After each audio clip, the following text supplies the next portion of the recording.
Hello everyone, this is gonna be an in-depth video about tool-assisted speedrunning in Source Engine, more specifically the new engine version of Half-Life 2 and also Portal, but I'm gonna focus on Half-Life 2 because that's what I do. And before starting, I wanna give some shoutouts, especially Yalter, who made SPT and the task tools, and nothing that I'm gonna show right now it would have been possible without his work, so props to him. Also shoutouts to Yuxpa, who made the first tool-assisted speedrunning document, and for all his work in Portal speedrunning and TASing.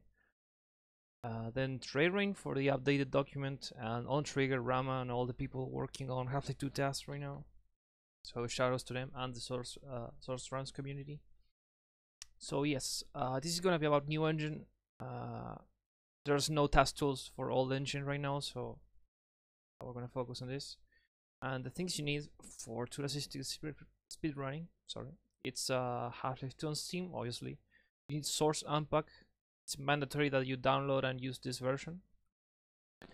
You need also Source Pause tool, which is SPT. I'm gonna call it this way because it's shorter. You can get it from Yalter's GitHub. A good text editor. I use Notepad++, but you can use whatever. But just don't use the regular Notepad because it's horrible. And finally, I'm gonna put all the resources that I used. The scripts, saves, and everything. The setup files, the Autoexec. I'm gonna put everything there, so it's easier for you to start up. So first, you need to set up the Autoexec files. I use 3 files because I use this client for normal running, segmenting, and tool-assisted speedrunning, so it's easier for me to have it separated like this, so I can enable and disable each of the files independently. So I really recommend you do it this way. I'm gonna put the 3 files on that folder for you to use. So what you need is plugin low SPT on the Autoexec file. So you load the task tools, and then you need svcheats1, and this is required to modify host frame rate and to make the task tool works. You also need auto jump on for 99% of the time, and same auto pausing needs to be disabled. Then you need task help, which is another config file which has other functions that I'm gonna go over later in the tutorial. And you also want to set your sensitivity to 0. You can change this while you test stuff, it doesn't matter, but make sure you disable the sensitivity when you actually record your final demos. And so to actually run a script, first of all, your script files will be located in Half-Life 2. You have your Source Unpack installation. Get into Half-Life 2 folder, the CFG folder, and all the scripts will be here. So create any file. I'm gonna use task tutorial 1, 2, and 3 for this video, but you can name it whatever you want. So what you need is 2 lines, one for untasking and loading this the save that you're gonna use, your starting point, and then a second bind to run the script itself. So for me, it's L to load and K for running the task. So you're gonna see if I'm gonna go in game now, and I hit first load and then the execute shortly after. So it's load and execute, like that. Hello, Dr. Freeman. And then the task will start playing. Hello, Dr. Freeman. The car's all ready for So that's how you basically play a task file. It's extremely easy, but if you mistime those, it may not run at all. Then I really recommend you have a key to untasking, because sometimes you want to test stuff while tasking, and then you have the task strafing enabled, and then it's really difficult to do stuff when it's enabled. So yeah, I really recommend. I have actually put that on my Autoexec file, so you should have it. And then you want some other binds, so like frame advance, pausing and get your speed, enable and disabling auto pausing, and then one bind for stopping demos manually. This is going to be useful when you hit a level change trigger on the task and you need to stop the demo while the map is loading. I'm gonna go over it in a second. And then FPS change binds are useful too for clipping and save loading. And then some other useful binds, which is shot triggers. This is clip brushes on numpad 1. Car's ready for you now, Dr. Freeman. Vehicle light wireframe on notepad 2. Shot triggers on 3, and on 5 you have matte Fulbright. When I disable for this, so we don't have Norco yelling at us. So yeah, that's all the binds that you need. So we're gonna go and let's see how to make a script for this to work. So I made a template, an empty template for you to use. You can just copy this and rename it. So I'm gonna start with the first one, and I'm gonna go over the movement commands that we're gonna use to actually move in a task. So when we move in a task, we use task strafing. Task strafing is the most optimally way of moving, and if we can, we want to use task strafing for everything movement based, because you're gonna see the difference. If I sprint here, I have 320 speed, but if I enable task strafing, when I do it manually, I have 494 speed, and that's a really high, like a really big difference. So yeah, task strafing is very good. Then we have task strafe type. There are two types of strafing. One is max speed, which is task strafe type 0. You check the file I made, that's on my header. Task strafe type 0 is the fastest way of moving. It optimizes the speed of the task instead of the angles. And if you change this to 1, you're gonna turn faster, but you're gonna lose a lot of speed. So usually you wanna use 0 for everything, unless there's some like tight curves to make. You wanna use 1 on those situations, but for the most part you wanna use type 0. And then finally we have task strafe yaw, which is the actual angle you're strafing on. So if we check the script file, we're gonna see I started task strafing and then I changed my angle to 90, which in this case, in this map, 90 is this direction. So if I load a script, I'm gonna start instantly strafing for that direction. If I change the angle to, I don't know, let's say like 125, you save it, save the file, and then re-execute it. I'm gonna start strafing in another angle. Okay. Now, starting on that direction. So yeah, that's pretty easy to understand, but the difficult part of this is optimizing the movement. So moving on, we've got pitch speed and yaw speed and set angles commands. So good, nice. Okay, it's okay. So pitch speed, when I save the volume for this, I'll rename it later. So pitch speed, it's pretty easy to understand. It changes the speed at which you move the pitch, like this. Positive number is down, negative number is up. That's pretty easy to understand. Same for yaw speed. Negative is to the right, positive is to the left. Again, really easy to understand. That's for smooth movement. But what if I want to change the angles immediately? That's when I use SPT set pitch. There are 3 commands actually: set angle, set pitch, and set yaw. Set pitch is obviously like the same, instant turning to that angle that you set, and 0 is the middle. And for set yaw, same, minus and positive. It's very easy to use.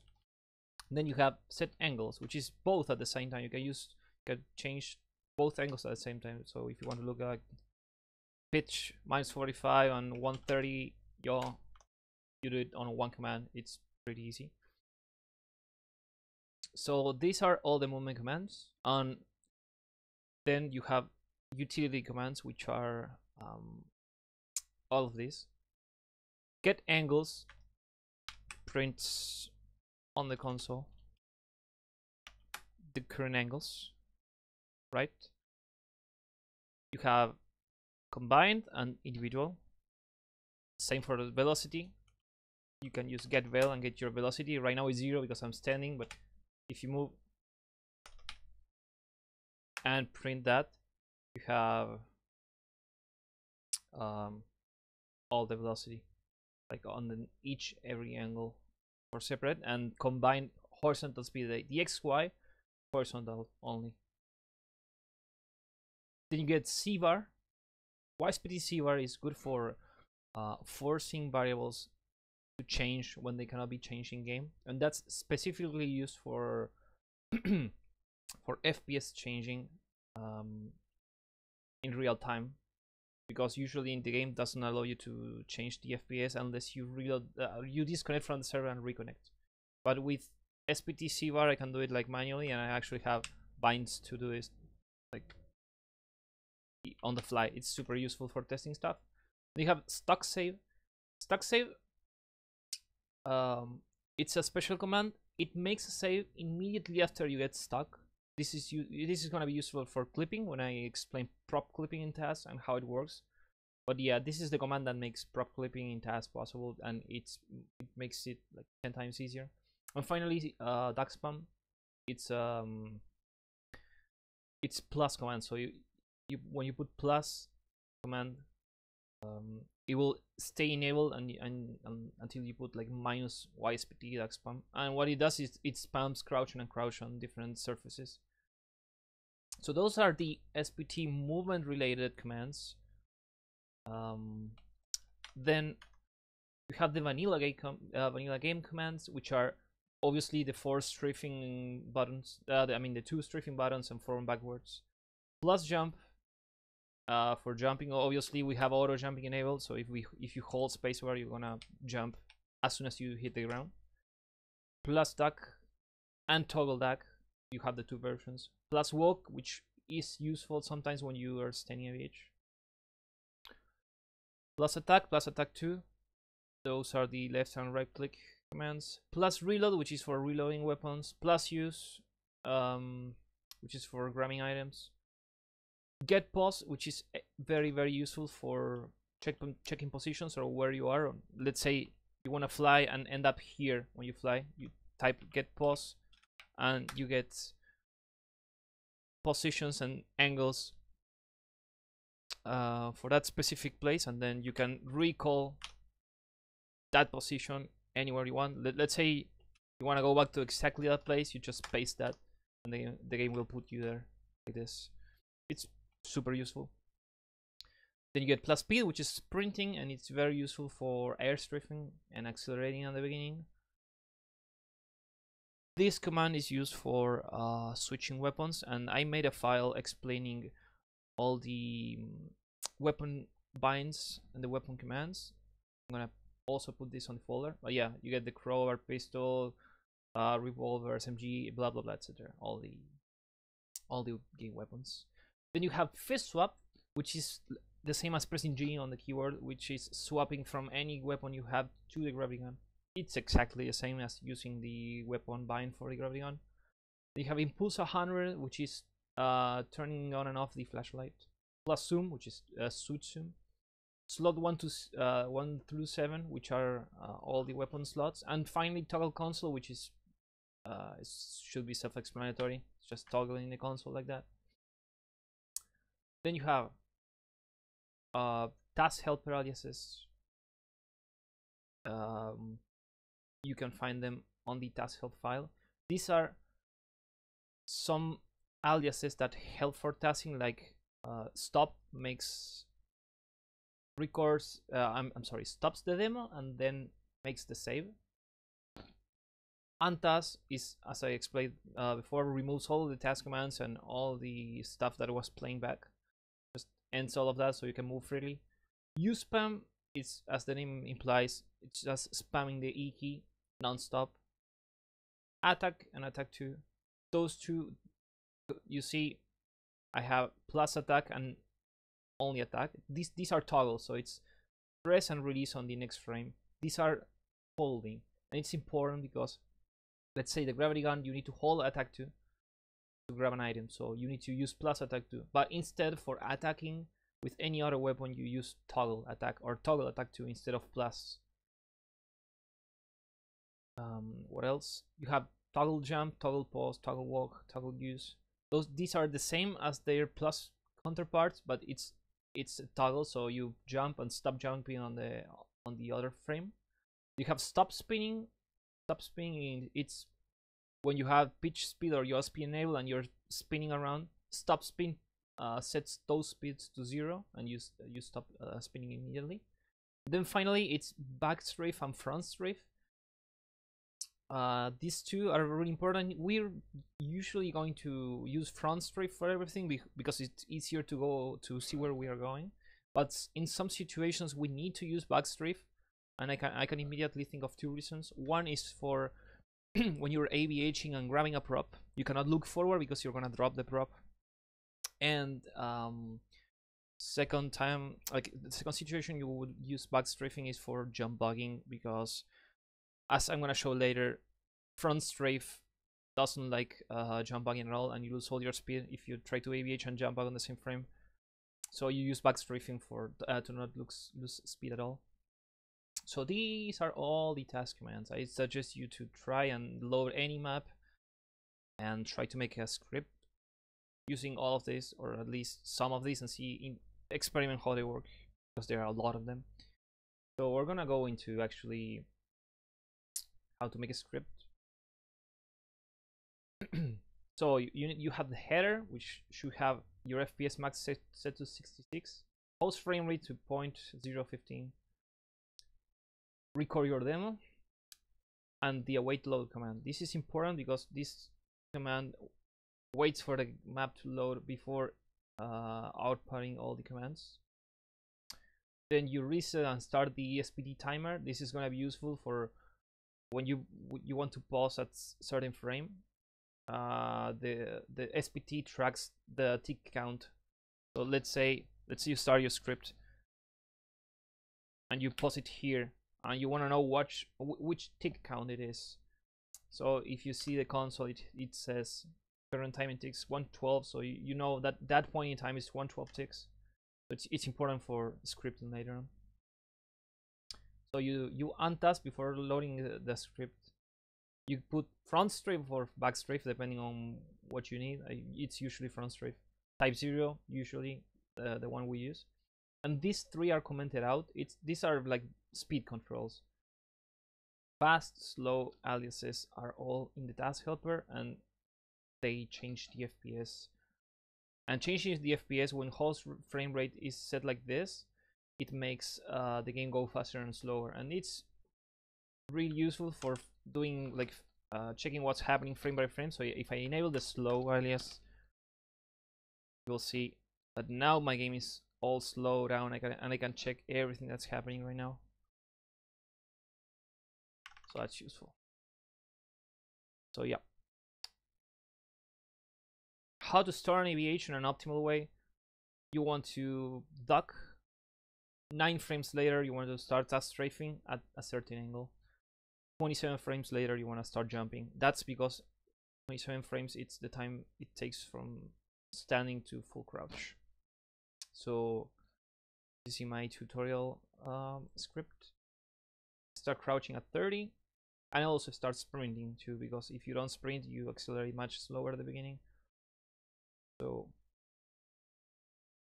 crouch, 9 frames later, start task strafing. 27 frames later, start jumping, and stop sprinting too.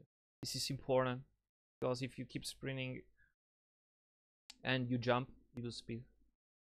So this is a very simple script. You just execute the map. 30 frames later, you start an AVH, and that's how you optimally start an AVH in task environment. So next, this is a calculator for angle changes. We don't use too much angle changing on Half-Life 2 with pitch speed and yaw speed. This is mostly applied for Portal, but I made a calculator for the formula for changing the angles, so you don't have to grind the angles to see how many ticks does it take for going from this angle to this angle. in which amount of ticks. So the calculator makes everything much easier to calculate. But again, we don't use this too much in Half-Life 2 at all, because we do everything with task strafing or with instant angle changes.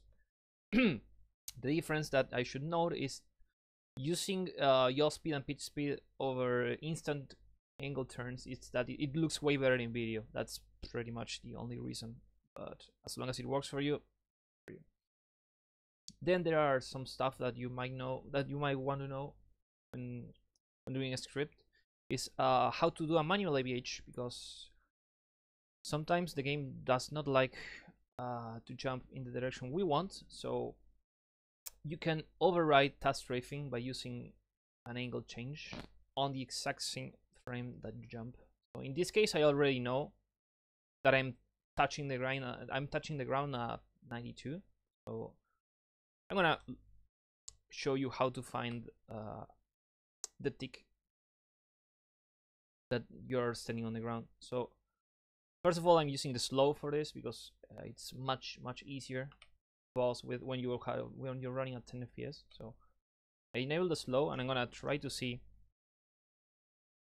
like, I'm gonna wait for the game to look backwards, which is around here. That was late, so you can see that the current time in ticks it's 95, and I was like a couple of frames later.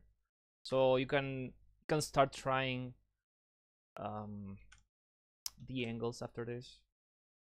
So let's say it was 95 that I paused, so let's try 93. I'm gonna show what happens. So on that frame, it's gonna look to another way, but 93 is not it. It's maybe one earlier. So now I'm heading over to that side. So that's how you do a manual AVH. So sometimes you need to curve that way, because task strafing, it's not like, it doesn't work too well sometimes on some extreme situations. So you might want to do manual AVHs, and this is also useful to when losing speed. Sometimes you're going too fast, and yes, that can happen on a tool-assisted speedrun environment. Sometimes go too fast and you need to lose speed, and manual AVHing is a good way of not losing too much speed. So it's that's good to know. And sorry, or an important thing that you should know is what happens when you end the script and the map finishes. So the way you need to do this is I'm gonna load my second script for the tutorial, and I can also show how you change the files. So I'm gonna load tutorial 2, and then I'm gonna execute tutorial 2 CFG. Once I save my task file, I need to re-execute it. So I need to execute Autoexec TAS, and now when I do my load bind, it's gonna be on the proper place. Let's put some volume here. So what happens when you finish a level? This is the trigger for ending the level. So you touch it and you cross the map, and what happens is the game creates two files. I'm gonna show you when it loads. So I'm gonna run my task, which is just an AVH into a trigger, and you're gonna realize that the game created a tutorial 2 and a tutorial 2_2 demo. So this one is the demo for the previous level, this one is for the next level. And when we want to save at the correct time, what we need to do is we need to use the stop bind, which in my case is H, but you can bind it to whatever you want on the Autoexec. You need to press your stop bind while the map is loading, and it's a really tight timing. If you do it too early, I'm gonna show it to you, like there, it is gonna not record the save flag at all. You're not gonna see a save flag if you do it too early. If you do it too late, let's see if I press it too late, like that. I was super late. If I do it too late, I'm gonna have a save at 21 ticks, and what I need here is a save flag detected on tick 0. So we want to save at the earliest possible moment. So let me try a couple of times and see if I get it. That was too early.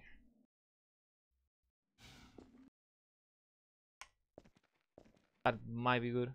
Hey, there we go. Oh, it didn't took too long. So yeah, this is how a proper save and demo looks. So you're gonna see the first demo is not gonna have a stop bind because the demo stops when you hit the level load, but the _2 demo should look like this. Should look like save flag detected on tick 0. That's the correct way of knowing if you do the save, if you did the save correctly. So that's pretty much everything that's related to scripting. I mean, there's a lot of finicky stuff that comes with knowing the game and the game mechanics and how to move efficiently. I'm not gonna go into that into this video. I'm just gonna go with what do you need to actually start scripting. I might do another tutorial on how to do things optimally, I guess. And finally, for the tutorial, another thing that I'm gonna explain are jump bugs. Jump bugging is a mechanic on Half-Life 2 and other Half-Life games on which you can negate the entirety of fall damage by uncrouching when you are within 2 units of the ground and jumping on the next frame on the same frame. So I'm gonna execute my tutorial 3 and we're gonna use tutorial 1 save, but with the third script. Execute the TAS Autoexec, and I'm gonna lower the volume so that we don't have to hear Norco telling us we get on the car. So what happens when you don't jump bug? You take fall damage, like I'm gonna show now. I'm gonna hit the ground, and now I'm 78 HP, and that's not good. And we can do much better than that. So getting jump bugs, and usually it's really hard. I was really lucky on this example because it so happens that TAS strafe 90 is the perfect angle for a jump bug here. It's much more difficult than this, and I'm gonna show to you how can you check for jump bugs and check if jump bugs are possible, because not always jump bugs are possible. It usually requires a very precise position, and sometimes you have too much vertical velocity and no way of modifying the vertical velocity. And if you don't have a way of, I don't know, boosting down or up, changing your vertical velocity, or like on coast, it can be really easy because if you check, I'm gonna go down here, you see the third number on the position. You have a lot of height angles to play with, but let's say you have a surface like the dock here, which is the same height. You cannot change the height. Let's say you cannot change the height and change your vertical velocity. If you don't get it first try, you're not gonna get it, because there's no possible combination of angle and speed that you can get for making the jump bug possible. But in this case, on coast should be pretty easy, and it actually was.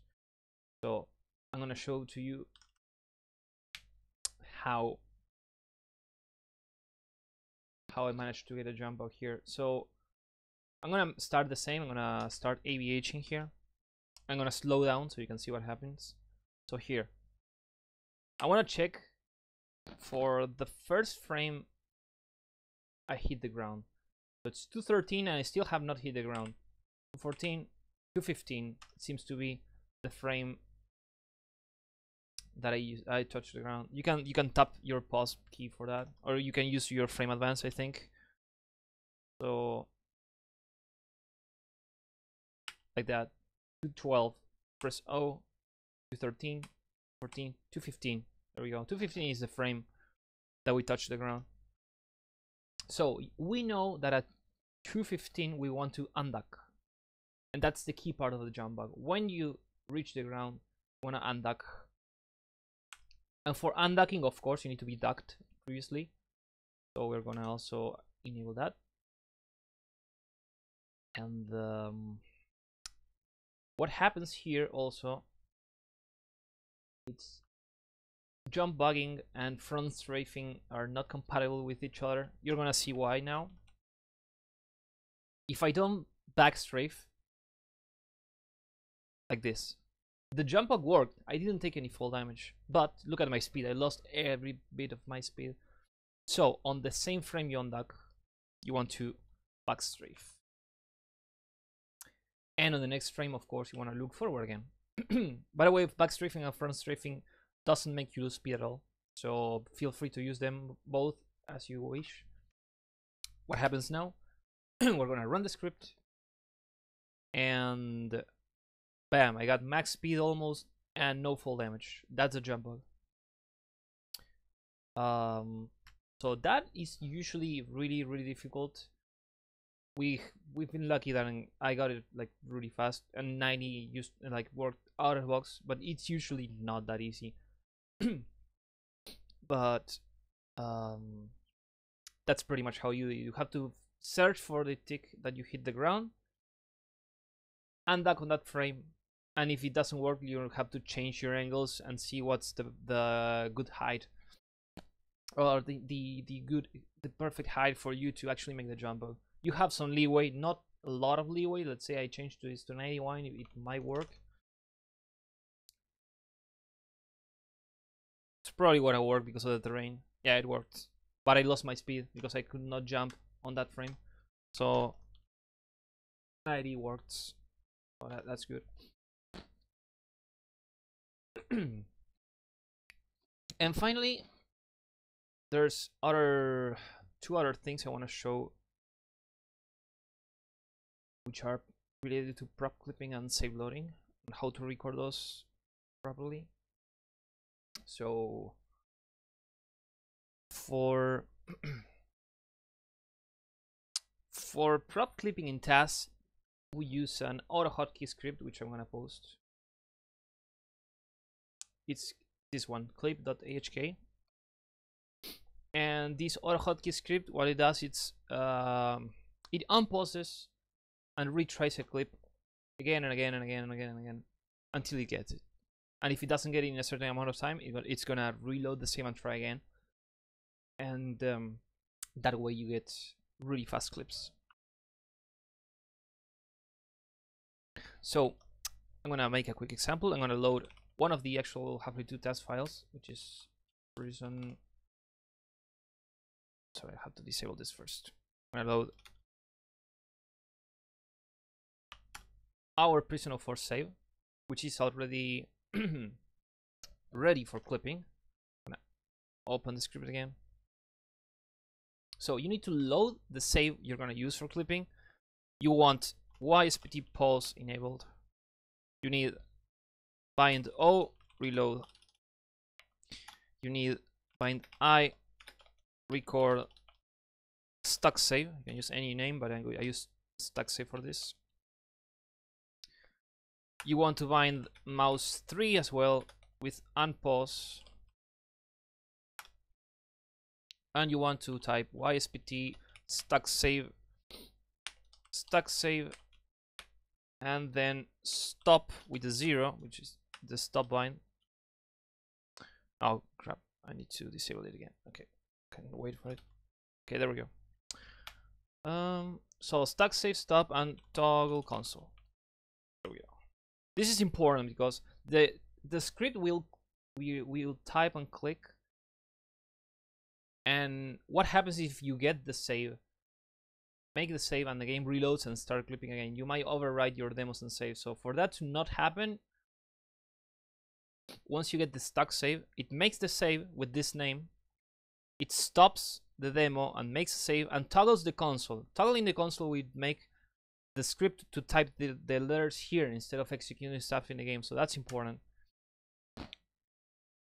And finally, you want to plus duck on console, plus forward, and then once you're ready to go, you press you execute the script because I had to click it again, and you press 0, and the script will start run. As you see, oh, I forgot a tiny bit of a detail. You need to set your sensitivity to 1 before starting a script. That's my bad. It's gonna do that again because sensitivity 3 is too high for the clip script. So press 0 and start again. I'm sorry. There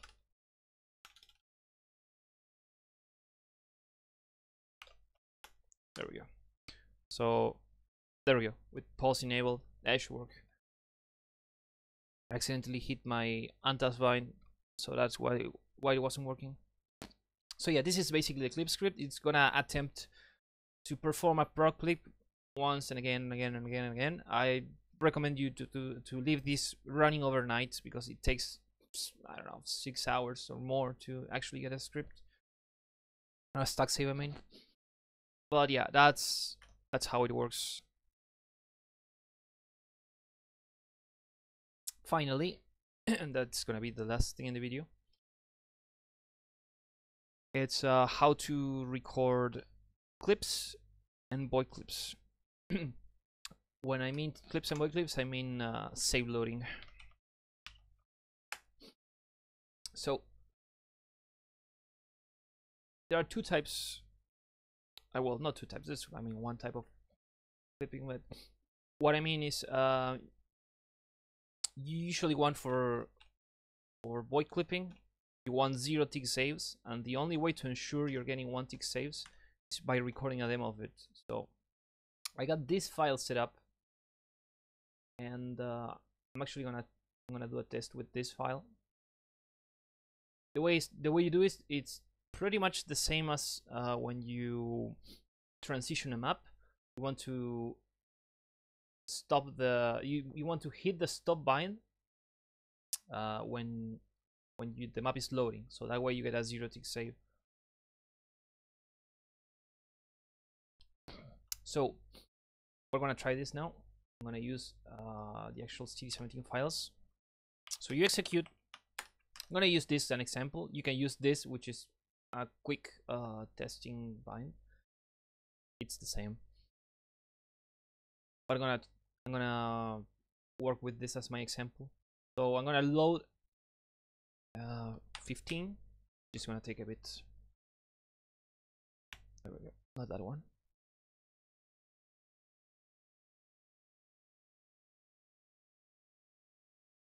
There we go. So this is CD1713. My sensitivity is enabled, so I'm gonna disable it. And what you wanna do is, like, when you're at 66 FPS, you wanna load and record bind almost immediately. So it's like load and record, and shortly after the stop bind. So like this, at that timing. See, I got completed demo, recording time, game frames 21. If you're running 66 FPS and host frame rate 0.015, you're gonna be getting 21 game frames demos, and that's the way you know. That's how you know you got a 0 tick save load. If you go and manually check the demo, which is 16 CD70, it's this one. If you check it with the list demo tool, it's gonna show 60. If you're too early, same as the other one around. If you're too early, you get no save flag, and that's bad. If you're too late, you're gonna get late save flags like this. You're gonna get like 15 ticks or so. So the timing is kind of precise. You need to get used to it. It's also different depending on your machine. How long does it take to load the map, and how big the map is, because some maps take way longer to load. Like, I don't know, some CD17 maps or coast maps are really big, take a long time to load. So load timing is different on every single map. So good luck learning the timing. Can be pretty difficult. And yes, that's pretty much it. The only thing I'm left to explain is that sometimes you want 1 tick save, like on this case we might want 1 tick save for advancing with the prop. So if you want to record a 1 tick save load instead of a 0 tick save load, you just YSPT after frames 1. So after the first frame, it will stop the demo and save. And if we execute it again and try it, you will see game frames 22, which is one more frame. And if we check the demo, it's gonna be 1 tick frame. I mean 1 tick save. There we go. Words are difficult. So that's pretty much it. If you have any questions, let me know in the comment section. And the only way of improving yourself in TASing is just making script. Try running different maps and see if you can get good times. Try to use all the commands. Try use the pausing to know where you at. So you know the exact tick count and you don't lose too much time scripting. So yeah, that's basically it. If you have any questions, let me know, and I'll see you guys next time.